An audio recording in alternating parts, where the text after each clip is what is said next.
The tariff war has entered a new phase, and the damage is no longer theoretical. It is no longer confined to headlines about China or Russia. The real pressure is now hitting America's closest allies. Their economies are slowing, their currencies are sliding, and that stress is starting to flow back into the US dollar itself. The dollar already fell almost 10% last year, and the decline has not stabilized. Markets are reacting, investors are adjusting, and confidence is starting to crack. What began as a trade strategy is now exposing a much deeper vulnerability, one that connects currencies, markets, and global capital flows in dangerous ways. Before we dive in, please take a second to hit the like button and share the video. It helps it reach more people. YouTube's algorithm has changed recently, and it's no longer pushing videos the way it used to, even to subscribers. A lot of creators are dealing with this right now, so this really helps. I appreciate it. Now, let's get into it. Trump's tariff war is often framed as a direct confrontation with China or Russia, but the real damage is showing up somewhere else. The pressure is landing first on America's allies. While tariffs are collected from US consumers at the checkout counter, the broader economic stress is spreading through allied economies that are tightly linked to global trade and US demand. As growth slows in those countries, their currencies weaken. That is where the feedback loop begins. Currency declines do not stay local. When allied currencies fall far enough, the strain moves straight back into the US financial system. Capital flows shift, hedging costs rise, and confidence in the dollar starts to erode. This is no longer a distant risk. The dollar fell almost 10% last year, and the pressure has not eased. Recently, it dropped another 0.3% in a single day, the largest daily fall since December. A weaker dollar is often presented as a positive for US exports, but that logic breaks down under tariffs. Tariffs raise costs across domestic industries, from inputs to finished goods. Supply chains that were supposed to be rebuilt at home are still incomplete and fragile. The United States remains 5 to 10 years behind in critical raw materials, especially rare earths, and despite constant debate, there are still no practical solutions in place. For global investors, the signal is becoming harder to ignore. Higher costs, unresolved supply constraints, and a sliding currency undermine the appeal of US assets. What once looked like the safest destination for capital is starting to feel unstable, and that shift in perception is setting the stage for much deeper market consequences. Investment money is one of the biggest sources of demand for the US dollar. When investors buy US stocks, bonds, or assets, they need dollars first. That system only works as long as confidence holds. What we are seeing now is the early stage of that confidence breaking. Despite constant AI optimism and Trump's promise of $18 trillion in future investments, US markets suddenly cracked. A flash crash hit without warning. The tech-heavy Nasdaq fell sharply in a single session. At the same time, industrial companies were not spared. They dropped by more than 1%, showing this was not limited to speculative tech trades. The weakness spread across the market. This matters because tariffs are still filtering through the economy. They raise input costs, push up prices, and squeeze margins. Domestic production becomes more expensive, not cheaper. When the dollar weakens on top of that, the damage doubles. Imported components cost more, hedging becomes harder, and planning becomes uncertain. Markets price that risk in fast. The stock bubble was already fragile. Valuations depended on low rates, stable capital flows, and faith in long-term growth. Tariffs undermine all three. And with the dollar sliding, foreign investors face an additional problem. Even if stocks rise, currency losses can erase those gains completely. They raise rates. So everyone says, oh, they announced great numbers, it's great, great, great. And the market goes down because they immediately raise rates. No, when the market goes up, they should lower rates. You want to see 20% and 25%? You want to see what we can do? We've got to go back to an old standard. When there's good news, the market should go up, not go down. Does that make sense to everybody? And that's the way it used to be for most of the time. That's the way you make a country great. Trump has made his priorities clear. He wants markets up and rates down. He has openly pressured the Federal Reserve and blamed rate hikes for market weakness. That political pressure only adds to investor anxiety, especially when the dollar is already under strain. This combination of falling confidence, rising costs, and policy pressure is why capital is starting to look for safety elsewhere. When markets stop feeling predictable, money does not wait around. It moves, and the first signals of that shift are already visible. When confidence in paper currency starts to weaken, money does what it has always done. It looks for something solid, something real, something that does not depend on political promises or central bank credibility. That shift is now clearly visible. This pattern is not new. We saw it after the 2008 financial crisis when trust in banks and financial institutions collapsed. We saw it again after the massive money printing in 2020 when currencies were diluted at record speed. History offers even starker examples. In Germany in the 1920s, people rushed out of paper money entirely and into tangible assets as confidence disappeared. What makes the current move stand out is the speed and scale. In just the past 12 months, metals have surged across the board. Copper, an industrial metal tied directly to global growth and infrastructure, is up 43%. That alone signals stress in supply chains and long-term planning. But the bigger message comes from monetary metals. Gold has risen by 73% in a single year. Silver has gone even further, returning more than 200% to investors and speculators. This is not a narrow trade driven by hype. As the dollar slides, holding cash becomes more risky.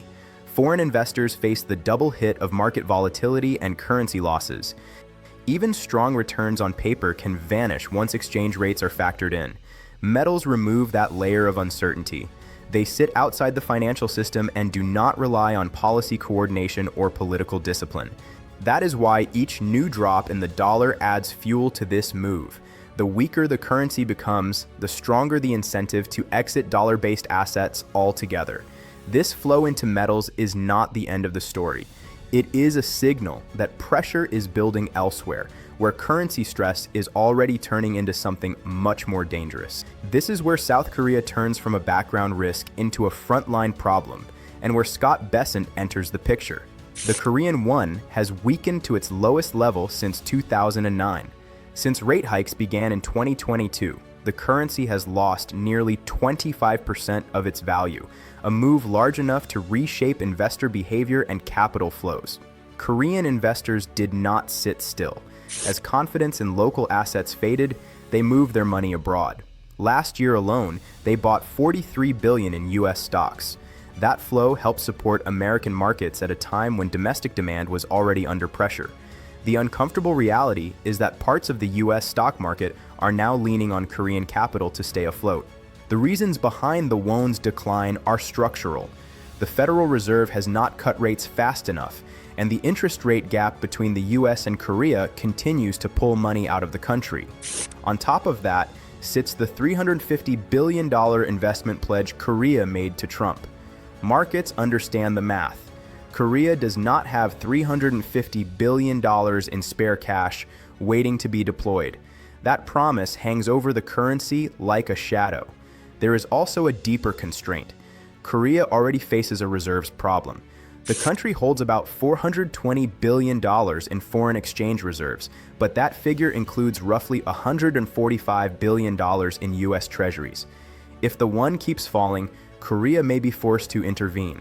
That would mean selling bonds to get dollars, then selling those dollars to buy back the won. It is a dangerous loop, and markets are well aware of it. Bessent attempted to slow it down with words. He publicly stated that the depreciation of the won does not reflect Korea's strong economic fundamentals. After that comment, the currency briefly gained 1%. The move was small, temporary, and entirely driven by sentiment. This is classic jawboning. Talking can calm markets for a moment, but it does not change interest rate gaps, capital flows, or funding realities. When those forces remain unresolved, pressure builds elsewhere. And in this case, that pressure does not stay contained inside Korea. It starts to threaten something much larger, sitting at the core of the global financial system. Japan is now sliding from a currency problem into something far more dangerous. The yen has fallen to 159 against the dollar, a level that puts markets on direct intervention watch. This is not unfamiliar territory. Japan has already stepped into the market at least 4 times over the past 3 years. Each time provided short-term relief. None worked over the long run. What makes the current situation more alarming is that the usual tools are failing. The Bank of Japan has been raising rates. At the same time, the gap between US and Japanese 10-year yields has narrowed.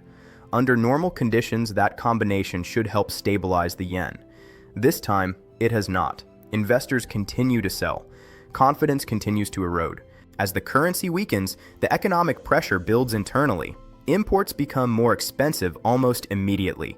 Energy, food, and raw materials rise in cost. That feeds directly into inflation risk, something Japan has struggled with for decades. A falling currency removes what little room policymakers have left to manage that balance. The real danger sits on the balance sheet. Japan still holds more than $1.2 trillion in US debt. If the yen continues to slide, defending the currency may require selling dollars. That means tapping those reserves directly. It is one of the few options left when rate hikes and verbal warnings no longer work. That is why Japan's finance minister flying to Washington mattered. Moves like that do not happen casually. It signals coordination, concern, and preparation. Markets read that message quickly. If Japan is forced to intervene again, it would not just be another failed defense of the yen. It would push stress into the US bond market itself. At that point, currency weakness stops being a domestic issue and starts threatening the system that depends on steady demand for dollars and treasuries. This is where the risk fully turns back on the United States. If countries like South Korea and Japan are forced to defend their currencies, the pressure does not stay local. To stabilize their exchange rates, they may have to sell dollars. And once that starts, the dollar itself weakens further. Borrowing costs rise. Markets take another hit. What looked like isolated currency stress becomes a systemic problem. A rising stock market cannot offset that damage. If the S&P climbs 10% while the dollar falls 10%, foreign investors gain nothing. In real terms, they are flat or worse. That calculation matters because global capital has choices. When returns disappear after currency losses, investors do not stay loyal. They move. This is how currency crises accelerate, not because of hostile rivals, but because allies are forced to protect themselves. Survival comes before alignment, and that shift is already visible beyond Asia. Canada is a clear example. As financial pressure builds globally, Ottawa is adjusting its trade strategy. Canada's trade surplus with the United States fell sharply, from $8.4 billion in September to just $4.8 billion in October. That is a 40 to 50% collapse in a single month. At the same time, Canadian exports to non-US countries rose 15.6%, driven largely by increased oil sales to China. That change is not symbolic. It is economic necessity. Tariffs, trade uncertainty, and Washington's push to control supply chains are forcing allies to diversify faster than planned. Old assumptions about permanent access to the US market are being rewritten. We know the world's changing. We know that this decades-long process of our ever closer economic relationship between Canada and the United States has ended. And as a consequence of that, many of our strengths have become our vulnerabilities, particularly in those industries that are most tightly integrated with the United States. Headline, last year, 75% of our exports went to the US. 90% of our lumber exports went to the US. 90% of our aluminum exports went to the United States. 90% of our steel exports went there, all bound for a single market that has changed. Canadian leadership has now said this shift out loud. The long era of ever closer economic integration with the United States is ending. When allies publicly acknowledge that reality, markets listen. Trump's tariff war was designed to bring partners into line. Instead, it is pushing them to hedge, diversify, and prepare for a world where the dollar is no longer the unquestioned anchor. And once that mindset takes hold, reversing it becomes extremely difficult. So here's the real question. If currencies keep collapsing, will US allies abandon the dollar to survive? And can Trump bring them back once this process starts?